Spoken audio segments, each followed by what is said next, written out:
अब ध्यान दो यहाँ पर कहता है एक स्थिर विद्युत आवेश उत्पन्न करता है। हमने स्टार्टिंग में जब पढ़ाया था ने एक बात मैंने समझाया था, आवेश दो तरह का चीज उत्पन्न करता है। क्या क्या उत्पन्न करता है?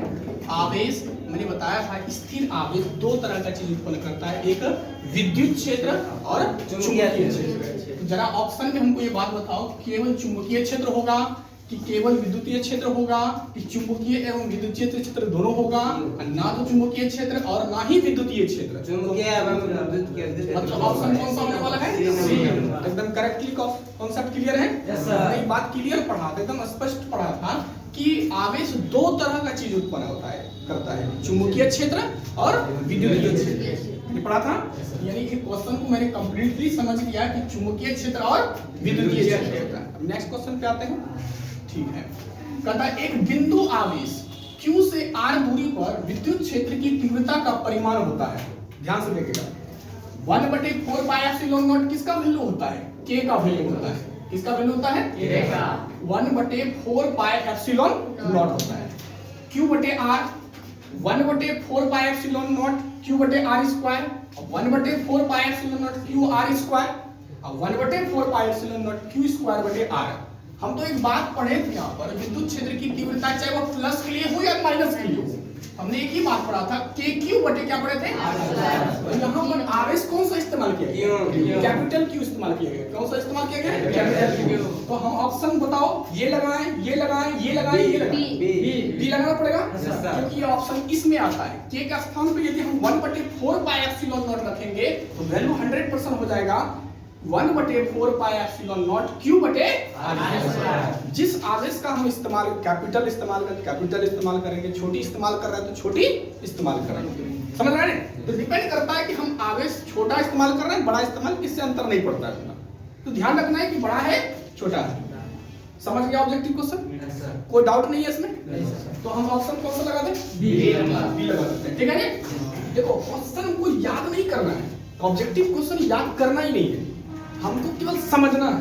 यदि हम समझ जाते हैं ऑब्जेक्टिव क्वेश्चन तो कभी भी मेरे सामने यदि ऑब्जेक्टिव आ जाएगा नहीं, उस ऑब्जेक्टिव बेधड़क हम बना सकते हैं। बात समझ रहे हैं कि समझना है, रटा नहीं जाता। रटा हुआ चीज जिंदगी में कभी याद नहीं रहेगा, भूल जाओगे। समझा नहीं? दुनिया का हर चीज समझा जाता, खास तौर पे फिजिक्स, ये तो माइंड वाला चीज है। जितना मैंने अभी तक में कॉन्सेप्ट पढ़ाया, जितने भी गॉस के प्रमेय पढ़ाया, जितनी सारी एप्लीकेशन मैंने पढ़ा है, उन सारी एप्लीकेशन से हम ये जानेंगे कि मेरा ऑब्जेक्टिव बन सकता है। यहाँ पर दो चीज की परीक्षा हो रही है, एक तुम्हारी भी हो रही है, मेरी भी हो रही है। क्यों? क्योंकि हमने जो पढ़ाया है, क्या मेरी पढ़ाई से क्वेश्चन बन सकता है या नहीं बन सकता है? ये मेरी परीक्षा है। अब तुम पढ़े हो, तुम बना सकते हो, बना सकते हो, ये भी तेरी भी परीक्षा है। हम लाख पढ़ लेंगे, यदि क्वेश्चन नहीं बनता है बेकार है मेरा। ये बात का सदैव ध्यान रखना। तो अगले क्वेश्चन पर ध्यान दें। कहता है किसी घिरे हुए बंद पृष्ठ पर विद्युतीय फ्लक्स भीतर स्थित आवेश कितना होता है? हमने एक बात पढ़ा था, गॉस के स्टेटमेंट पढ़े थे, किसी बंद सतह से, क्या बोले थे? किसी हमने ये भी बताया था कि गॉस के प्रमेय किसी भी आकृति पर निर्भर करता है, किसी भी क्षेत्रफल पर निर्भर नहीं करता है। एक सीधी सी आकृति, ऐसे टेढ़ा मेढ़ा आकृति बना देते हैं, उसके अंदर हम जो भी आवेश स्थित करते हैं वही आवेश गॉस के प्रमेय को करते हैं। क्या करते हैं? गॉस के प्रमेय। यानी बंद सतह के अंदर यदि आवेश है तभी फ्लक्स प्रदर्शित करेगा, यदि बंद सतह के अंदर आवेश नहीं होगा तो फ्लक्स प्रदर्शित नहीं किए जाएंगे। बात समझ में आ रहा है? तो हम यहाँ पर क्वेश्चन क्या करें, किसी घिरे हुए बंद पृष्ठ पर विद्युतीय फ्लक्स भीतर स्थित आवेश होता है। क्या होता है?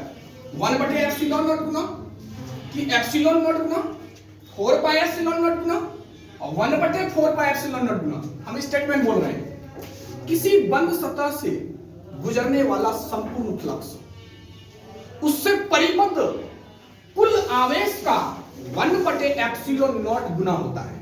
तो बोलो ये होगा ना ऑप्शन? ये तो नहीं होगा। मेरा स्टेटमेंट जवाब दे रहा है तो कारण समझ में आया नहीं? तो हमें रटना नहीं पड़ेगा। क्वेश्चन ऑब्जेक्टिव इसलिए बनाया जाता है कि हम जांचेंगे कि हमसे ऑब्जेक्टिव बनता है। कितना तुम याद करोगे, हमको जवाब दो तो नहीं हो पाएगा। पढ़ो, ऑप्शन कौन सा हो गया? कंफर्म हो गया एक। अब चलते अगले क्वेश्चन पर। कहता है आवेशित खोखले गोलीय चालक के अंदर विद्युत क्षेत्र की विद्युत तीव्रता कितना होगा? हमने बताया था कि ये गोला है, वो चालक है। हमने बताया ये भी था कि यदि कोई चालक गोला होता है उसमें आवेश समान रूप से से बाहरी सतह पर वितरित हो जाता है। तो अंदर तो कुछ नहीं बचता है। तो जहां पर आवेश ही नहीं है तो वहां क्षेत्र ही नहीं है, और जहां क्षेत्र नहीं है वहां तीव्रता नहीं है। इसका मतलब यह तीव्रता क्या हो गया? शून्य हो गया। तो ऑप्शन कौन सा हो गया? कितना आसान है, इतना आसान है। अभी नॉर्मली क्वेश्चन मैंने दिया है, इसके बाद थोड़ा टफ करें क्वेश्चन। कहता है किसी आवेश, स्टेटमेंट है, कहता है किसी आवेशित चालक के ठीक बाहर, कहता है किसी आवेशित चालक के ठीक बाहर किसी बिंदु पर विद्युत क्षेत्र की तीव्रता आवेश के पृष्ठ घनत्व 1/ε0 गुनी होती है, और जहां ε0 मुक्त आवेश की परावैल्यूता है, मतलब निर्वात की विद्युतशीलता है। ठीक है, अब ध्यान देगा गॉस का प्रमेय क्या करता है? बंद सतह। जरा इस स्टेटमेंट में देखो क्या कह रहा है, बाहर किसी बिंदु पर हमने ये बात समझा था कि कूलॉम के नियम में एक बात पढ़े थे, बिंदु कुछ दूरी पर स्थित रखेंगे, दो आवेशों के बीच जो दूरी दर्शाई जाती है वहां पर कूलॉम का नियम लगता है नहीं। तो यहां पर कह रहा है कि किसी आवेशित चालक, तो चालक कोई भी हो सकता है, गोला भी हो सकता है, सीट भी हो सकता है, ठीक है। तो यह कहता है किसी चालक के ठीक बाहर, ऐसी कोई शब्द है किसी बंद सतह बोला है? नहीं बोला है। एम्पियर का नियम तो कट है, कोई बात ही नहीं है। यहां पर इस चैप्टर में एम्पियर का नियम कहीं नहीं है, तो चलो हटाओ। बचता है कूलॉम और गॉस के प्रमेय। तो डिसाइड करना है कि कूलॉम का नियम होगा कि गॉस का प्रमेय होगा। और गॉस का प्रमेय भी कट कैसे हो जाता है कि बाहर का रहा है और सतह के अंदर आवेश मान्य होता है गॉस के प्रमेय में, तो ये भी नियम खत्म। तो बचेगा कौन? ऑप्शन कौन हो गया? बी हो गया। क्या ट्रिक है? कुछ नहीं है ऑब्जेक्टिव में। अब कहता है अनंत लंबाई वाले आवेशित बेलनाकार चालक अक्ष से r दूरी पर विद्युत क्षेत्र होगा। हम तुम लोगों को अभी जस्ट इसके पहले शनिवार को मैंने पढ़ाया था कि पतली तार के लिए, अनंत पतली तार के लिए विद्युत क्षेत्र की तीव्रता मैंने बताया था कितना? λ/2πε0 इनटू r नहीं बताए थे रे? तो बोलो ऑप्शन कौन सा हो गया? ये तो थ्योरी कहता है। तो जितने सारे एप्लीकेशन पढ़े हैं, उन एप्लीकेशन से मेरा ऑब्जेक्टिव बाहर नहीं है, और मैंने अपने मन से ऑब्जेक्टिव नहीं दिया, मैंने तुम्हारे सिलेबस से ऑब्जेक्टिव दिया कि ताकि तुम जानो। बहुत विद्यार्थी का शिकायत रहता है कि सर पढ़ तो जरूर लेते हैं लेकिन सर किताब का ऑब्जेक्टिव नहीं बनता है। देखो क्यों नहीं बनेगा?